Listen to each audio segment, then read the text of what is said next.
Hello friends, welcome back. स्वागत है आपका आज के हमारे लेक्चर जो कि इकोनॉमी और इकोनॉमी के साथ इकोलॉजी या एनवायरमेंटल साइंस दोनों से ही रिलेटेड है। साथ ही साथ हमारे फॉरेन एक्सपोर्ट्स, फॉरेन इंपोर्ट्स, हमारे ट्रेडिंग बैलेंस, उसको भी कहीं ना कहीं ये टॉपिक इंपैक्ट करता है। दोस्तों, आज हम बात करेंगे जो ये ऑयल पाम का पूरा बिजनेस है जिसका इंडिया सबसे बड़ा इंपोर्टर है, किस तरीके से वो हमारे डोमेस्टिक कंजम्पशन में एक रोल प्ले करता है, कैसे जो लेटेस्ट एग्रीकल्चरल ट्रेंड हैं फॉरेन में पर्टिकुलरली इंडिया में है वो क्या लेटेस्ट ट्रेंड्स हैं, साथ ही साथ इकोनॉमी के लिए कैसे इंपॉर्टेंट एस्पेक्ट है, हमारे फॉरेन रिजर्व्स के लिए कैसे इंपॉर्टेंट एस्पेक्ट है, और उसके अलावा इस पूरे बिजनेस की वजह से जो लेटेस्ट ट्रेंड्स हैं, इसका कल्टीवेशन बढ़ रहा है, उसकी वजह से हमारे एनवायरमेंट पे, हमारी वाटर टेबल पे, हमारे इकोलॉजी पे, हमारे पर्यावरण पे क्या इंपैक्ट पड़ सकता है। दोस्तों, तो आज के लेक्चर में जो इंफॉर्मेशन होगी वो हो सकता है आपको इकोनॉमी में काम आ जाए, आपको डिजास्टर मैनेजमेंट में काम आ जाए, आपको एनवायरमेंटल साइंस या क्रॉप सस्टेनेबल क्रॉपिंग पैटर्न्स से रिलेटेड कोई भी प्री या मेंस या बाकी कोई क्वेश्चन हो, उसमें आज की इंफॉर्मेशन आपको काम में आ सकती है। दोस्तों, इसको आप एक एग्जाम्पल की तरह भी कोट कर सकते हैं कि ऐसे अनसस्टेनेबल क्रॉपिंग पैटर्न्स जो एक्चुअली इंडिया के ऊपर थोपे गए हैं, जिसके बारे में हम डिटेल में बात करेंगे, कि शुरुआत में तो बड़े अट्रैक्टिव लगते हैं, लेकिन उसके बाद जब इनके नेगेटिव इंपैक्ट हमको देखने को मिलते हैं तो उसके बाद कहीं ना कहीं जितना इससे फायदा होता है उससे कहीं ज्यादा ये नुकसान कर जाते हैं। ये चीज हम ग्रीन रेवोल्यूशन का जो इंपैक्ट है, जो भी हमें पंजाब और हरियाणा में देखने को मिल रहा है, वेस्टर्न यूपी में देखने को मिल रहा है, और पिछला जो हमारा लेक्चर रहा कि डेजर्टिफिकेशन ऑफ पंजाब की वाटर टेबल कैसे नीचे जाती जा रही है, और 84% पंजाब अगले 25 साल में एक डेजर्ट में कन्वर्ट होना शुरू हो जाएगा, क्योंकि वाटर टेबल बहुत ज्यादा नीचे जा चुकी होगी। दोस्तों, तो आइए शुरू करते हैं आज का बहुत इंटरेस्टिंग टॉपिक। और इस बार की जो इंडिपेंडेंस डे स्पीच रही, उसमें ऑनरेबल प्राइम मिनिस्टर ने एक स्कीम बेसिकली अनाउंस की ताकि जो पाम ऑयल है उसकी ग्रोथ को इंडिया में और ज्यादा बढ़ाया जा सके, प्रमोट किया जा सके। और उसके एग्जैक्टली 3 दिन बाद जो हमारा कैबिनेट है, उन्होंने एक स्कीम जिसका टोटल आउटले है रफली 11,000 करोड़, उसको अगले 5 साल के लिए under national mission on edible oils all palm के लिए सैंक्शन किया। और इसका आर्ग्यूमेंट यही है कि इंडिया को अपनी जो डिपेंडेंस है कि हम इतना भारी मात्रा में, भारी क्वांटिटीज में इस पाम ऑयल को इंपोर्ट करते हैं दूसरी कंट्रीज की वजह से, जिससे हमारा फॉरेक्स या हमारा फॉरेन रिजर्व हमको देना पड़ता है, फॉरेन एक्सचेंज देना पड़ता है, उस डिपेंडेंसी को कैसे घटाया जाए, इंडिया में इसके प्रोडक्शन को कैसे बढ़ाया जाए। और कई बार ये जो डिस्कशन है, ये डिस्कशन बेसिकली हो जाता है economy versus ecology, economy versus environmental science. और ये डिस्कशन है कि ये जो डिसीजन है या पूरी स्ट्रैटेजी है, ये इकोनॉमी के लिए अच्छी हो सकती है, लेकिन क्या एनवायरमेंटल फ्रेंडली है, क्या सस्टेनेबल है, कहीं ऐसा तो नहीं कि शॉर्ट टर्म गेन्स के चक्कर में लॉन्ग टर्म विजन को हम डैमेज कर रहे हो। दोस्तों, तो एनवायरमेंट वर्सेस डेवलपमेंट की इस डिबेट को आगे बढ़ाया जाए। सबसे पहले थोड़ी हिस्ट्री समझी जाए, ऐसा क्या बवाल है पाम ऑयल को लेके कि बाकी कोई ऑयल इतना डिस्कशन में जनरली नहीं रहता। इसकी शुरुआत हुई, अगर आप देखें, पाम ऑयल की शुरुआत हुई जोनाथन रॉबिन्स, उन्होंने अपनी बुक जिसका नाम है oil palm a global history में बहुत ब्यूटीफुली एक्सप्लेन किया है कि जो पाम ऑयल है, इसका जो प्लांट है वो स्टार्टिंग डेज में सिर्फ वेस्टर्न अफ्रीका में कल्टीवेट होता था या ग्रो करता था, और उसके बाद वहां से हिस्टोरिकल टाइम्स या कॉलोनियल टाइम्स में जब स्लेव्स को लाया जाता था, खासतौर से अटलांटिक की तरफ, तो जो स्लेव्स वहां से ट्रांसपोर्ट किए जाते थे वेस्टर्न अफ्रीका से अटलांटिक की तरफ, इतने लंबे रास्ते में और इनह्यूमन कंडीशंस में क्योंकि उनको ट्रांसपोर्ट किया जाता था, तो उनकी ये जर्नी आसान हो सके, और साथ ही साथ उनको जो पेन होता था इनह्यूमन कंडीशंस की वजह से, उसका दर्द कुछ कम हो सके, उसके लिए शुरुआत में पाम ऑयल को यूज किया जाता था। इसके अलावा इसको एक न्यूट्रिशन की तरह भी यूज किया जाता था, क्योंकि बहुत चीप बेसिकली ऑयल होता था, ताकि जो वेस्टर्न अफ्रीकन स्लेव्स थे इनको अटलांटिक तक ट्रेड किया जा सके, ट्रांसपोर्ट किया जा सके। आप भी सोच रहे होंगे कि कितनी भयावह हिस्ट्री रही पाम ऑयल की, कि स्लेव ट्रांसपोर्टेशन को आसान बनाने के लिए पहली बार शुरुआत की गई पाम ऑयल को कमर्शियल स्केल पे एक्सप्लॉइट करना। कई सारे जो उस वक्त के स्लेव ट्रेडर्स हुआ करते थे, वो जो अपने स्लेव्स थे जिनको वो मार्केट में बेचना चाहते थे ताकि उनकी हायर प्राइस मिल जाए, पाम ऑयल को उनकी बॉडी पे पॉलिश भी बेसिकली उनकी स्किन पे भी अप्लाई किया करते थे, ताकि ज्यादा मस्कुलाइन दिखें, ज्यादा रोबस्ट दिखें, और हायर प्राइस अपने स्लेव्स की वो फैच कर सकें। इसकी जो एक्चुअल एफिकेसी है, ये यूरोपियन नेशंस को तब मिली तब इन्होंने स्लेव से हटके इसको जो टैलो यूज होता है सोप में या कुकिंग ऑयल यूज होता है उसके रिप्लेसमेंट की तरह यूज करना शुरू किया, क्योंकि पहले जो उसमें इंग्रेडिएंट्स यूज किए जाते थे सोप एक्सेट्रा में, कुकिंग ऑयल के जो बाकी ऑल्टरनेटिव्स थे वो काफी कॉस्ट इफेक्टिव या कॉस्ट फ्रेंडली नहीं थे। तो यूरोपियन नेशंस ने फिर इसको स्लेव ट्रेड के बाद नेक्स्ट कमर्शियल इसका यूटिलाइजेशन शुरू किया कि क्यों ना इसको कुकिंग ऑयल की तरह, क्यों ना इसको इंडस्ट्रियल इनपुट जैसे कि खासतौर से detergent industry, soap industry etcetera में यूटिलाइज करना शुरू किया जाए। और जब इस चीज की समझ में आने लगी पूरे इंडस्ट्रियल वर्ल्ड को, तो इसका जो कंजम्पशन है, डिमांड है, वो बहुत तेजी से बढ़ने लगी। लेकिन इसकी सप्लाई, क्योंकि सिर्फ वेस्टर्न अफ्रीका में ग्रो होता था, सप्लाई उसके साथ कभी भी मैच नहीं कर पाई, कभी भी कीप अप नहीं कर पाई। वेस्टर्न अफ्रीका में इसलिए भी मुश्किल था कि वेस्टर्न अफ्रीका में जो बड़े बड़े पाम ऑयल ट्रीज उगते थे वो काफी स्कैटर्ड थे, मतलब बहुत दूर दूर थे, एक साथ बंच में क्लोज एसोसिएशन में नहीं उगते थे। तो इसकी वजह से उनको कल्टीवेट करना, उनको कट करना और उनको कमर्शियली एक्सप्लॉइट करना इतना शायद एफिशिएंट नहीं था। लेकिन गेम पूरा बदल गया जब पाम ऑयल के प्लांटेशन को कैरी आउट किया गया वेस्ट अफ्रीका से south east Asia. South east Asia में ऐसे कंस्ट्रेंट्स आपको देखने को नहीं मिले। साउथ ईस्ट एशिया में बहुत क्लोज स्पेसिंग में इन बड़े बड़े पाम ऑयल ट्रीज को आप उगा सकते हैं, कल्टीवेट कर सकते हैं, कमर्शियली एक्सप्लॉइट कर सकते हैं। जो ट्रॉपिकल रेन फॉरेस्ट कंडीशंस हैं, पर्टिकुलरली मलेशिया और इंडोनेशिया की, वो एकदम सूटेबल हैं पाम ऑयल के लिए। और इस वजह से उस वक्त की जो कॉलोनियल स्टेट्स थी वहां पर वेस्ट अफ्रीका के ट्रीज लाकर मलेशिया और इंडोनेशिया में कल्टीवेट करना शुरू किया। साथ ही साथ यह भी देखा गया कि मलेशिया और Indonesia south east Asian Nations में एक तो पाम ऑयल की आप क्लोज स्पेसिंग इंश्योर कर सकते हैं, और दूसरा यहां पे जो बेसिकली पाम ट्रीज हैं उनका जो ग्रोथ ड्यूरेशन है, उगने का टाइम है, वो काफी कम है वेस्ट अफ्रीका के बजाय। तो इस वजह से जो पाम ऑयल कल्टीवेशन है वो स्टार्ट तो हुआ वेस्ट अफ्रीका से, स्लेव ट्रेड से, बाद में कमर्शियल यूजेस के लिए, लेकिन अब ये शिफ्ट होना शुरू हो गया south east Asian Nations, particularly Malaysia and Indonesia. तो शुरुआत में जब इसको साउथ ईस्ट एशिया में लाया गया कॉलोनियल मास्टर्स द्वारा, तो इन ह्यूमन कंडीशंस में वहां के लेबर को एक्सप्लॉइट करके, ओवरहेड कॉस्ट को कम रख के इस बिजनेस को बूम करवाया गया और इसको फिर एक स्टेपल की तरह यूज किया जाने लगा, एक cheap alternative of cooking oil, edible oil की तरह यूज किया जाने लगा world over. In fact World Bank ने कहा कि अगर पाम ऑयल आप यूज करेंगे so that is a path to prosperity, and the reason being because it is a much cheaper alternative, काफी सस्ता विकल्प है। दोस्तों, इस ग्राफ के थ्रू आप देख सकते हैं कि इंडिया में पाम ऑयल कहां कहां कल्टीवेट किया जाता है, ग्रो किया जाता है। तो आप देखेंगे हमारा जो पूरा नॉर्थ ईस्ट रीजन है रफली पूरा कवर्ड है, इसके साथ गुजरात के कुछ एरियाज में, उड़ीसा में, केरला में, कर्नाटक में, तमिलनाडु में, और हमारे रफली आंध्र प्रदेश, तेलंगाना एक्सेट्रा में भी पाम ऑयल अलग अलग पैचेस में, अलग अलग कैपेसिटीज में कल्टीवेट किया जाता है। सबसे बड़ा प्रोड्यूसर कौन होगा पाम ऑयल का इंडिया में? आंध्र प्रदेश। अब मार्केट की बात कर लें, यूएस डिपार्टमेंट ऑफ एग्रीकल्चर के हिसाब से अगर आप टोटल वर्ल्ड प्रोडक्शन देखें तो 2021 में रफली रहा 76.5 मिलियन टन, और इस पूरे ओवरऑल वर्ल्ड प्रोडक्शन का 58% प्रोड्यूस किया गया इंडोनेशिया में। It means Indonesia is the largest producer of palm oil in the world, और 26% बेसिकली प्रोड्यूस किया गया मलेशिया में।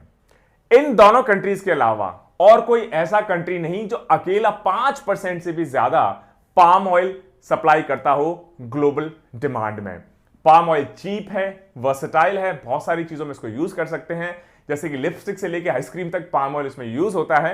इंडियंस जो इसके मेजर कंज्यूमर हैं वो इसको प्राइमरीली यूज करते हैं अपने सस्ते चीप कुकिंग ऑयल की तरह। अब हम पिछले कुछ सालों से वर्ल्ड के सबसे बड़े इंपोर्टर बन गए हैं पाम ऑयल के। पहले चाइना हुआ करता था, अपने चाइना को पीछे छोड़ दिया है। अब India, European union, Pakistan, Bangladesh, US और चाइना से आगे निकलते हुए सबसे बड़ा पाम ऑयल का इंपोर्टर बन गया है। इस वजह से हमें भारी फॉरेस्ट रिजर्व एक्सचेंज में देना पड़ता है, चाहे वो मलेशिया हो, चाहे इंडोनेशिया हो, चाहे बाकी पाम ऑयल एक्सपोर्टिंग कंट्रीज हो उनको। जो 90% है पाम ऑयल बेसिकली हम इंपोर्ट करते हैं हमारे कुकिंग को। और अगर आप पिछले 20 साल का रिकॉर्ड देख लें तो पाम ऑयल का कंजम्पशन इंडिया में सिर्फ पिछले 20 इयर्स में 10 टाइम्स 10 गुना बढ़ चुका है। इस वजह से हमारा इंपोर्ट बिल बढ़ चुका है और गवर्नमेंट की मजबूरी हो गई है, क्योंकि हमारा इंपोर्ट बिल इतना है, फॉरेस्ट रिजर्व इतना हमारा बाहर जा रहा है कि क्यों ना हम हमारी डिपेंडेंसी को कम करके इस पाम ऑयल को इंडिया में ही ग्रो करना शुरू कर दें। इस चार्ट में आप देख पाएंगे 92-93 तक हमारा इंपोर्ट बहुत ज्यादा नहीं रहा, लेकिन उसके बाद आप देखेंगे तो बहुत रैपिडली पाम ऑयल इंपोर्ट ने ग्रो करना शुरू किया और फिर 2005 तक इसने पीक किया, थोड़ा सा डिप आया, उसके बाद ये रैपिडली बढ़ता ही रहा 2018-19 और अब अगर आप देखें तो हमारा इंपोर्ट रफली 8300,000 मेट्रिक टन है पर ईयर। दोस्तों, मिनिस्ट्री ऑफ एग्रीकल्चर जिन्होंने palm oil development programme launch किया 91-92, जब हमको लगा कि हमारा इंपोर्ट बढ़ रहा है, हमारे यहां कंजम्पशन बेसिकली बढ़ रहा है, उसके अलावा जो national mission on oil seed and palm oil palm है उसको स्टार्ट किया गया 2012 में, जो कि 12th 5 ईयर प्लान हमारा रहा 2012-2017 का एक इंपॉर्टेंट इंटीग्रल पार्ट रहा और उसमें टारगेट रखा गया कि इस 5 ईयर प्लान या national mission on oil seed and oil palm के अंतर्गत तहत हम 2 मिलियन हेक्टेयर्स ऐसी लैंड आइडेंटिफाई करेंगे जिसको पाम ऑयल कल्टीवेशन के लिए यूटिलाइज किया जाएगा। इसके अलावा भी बहुत सारे इंसेंटिव्स दिए गए इन 2017 अप्रैल में। अगर आप देख लें तो जो मिनिस्ट्री ऑफ एग्रीकल्चर है, इन्होंने जो प्राइस सपोर्ट है पाम ऑयल को प्लांट करने के लिए, मेंटेनेंस के लिए, इंटरक्रॉपिंग के लिए, बोरवेल्स के लिए या promotion of oil palm cultivation है उसके लिए प्राइस सपोर्ट को इंक्रीज किया। इसके अलावा बहुत सारी स्टेट्स पर्टिकुलरली नॉर्थ ईस्ट, उसके बाद अंडमान एंड निकोबार आइलैंड्स और केरला गवर्नमेंट ने 1970 से ही पाम ऑयल कल्टीवेशन को सपोर्ट करना, प्रमोट करना शुरू किया। लेकिन इसका नेट रिजल्ट अगर आप ग्लोबली भी देख लें तो जो टोटल कल्टीवेटेड एरिया है पाम ऑयल के अंडर वो कितना होगा या इंप्रूवमेंट इंक्रीज कितना होगा? 0। इसका मतलब जो कल्टीवेटेड एरिया है ऑयल पाम के अंडर वो पिछले कुछ डिकेड्स में बहुत सारे इंसेंटिव्स के बावजूद भी इंक्रीज नहीं हुआ है। It remains largely unchanged. US department of agriculture के हिसाब से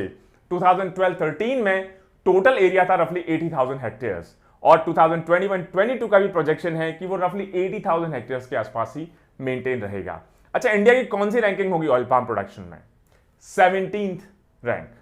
और हम पर ईयर रफली 2 lakh tonnes basically oil palm produce करते हैं, जो कि इंडोनेशिया जितना प्रोड्यूस करता है उससे 0.5% से भी कम है, क्योंकि इंडोनेशिया जैसे हमने देखा 58% ऑयल पाम इंडोनेशिया से ही सप्लाई होता है।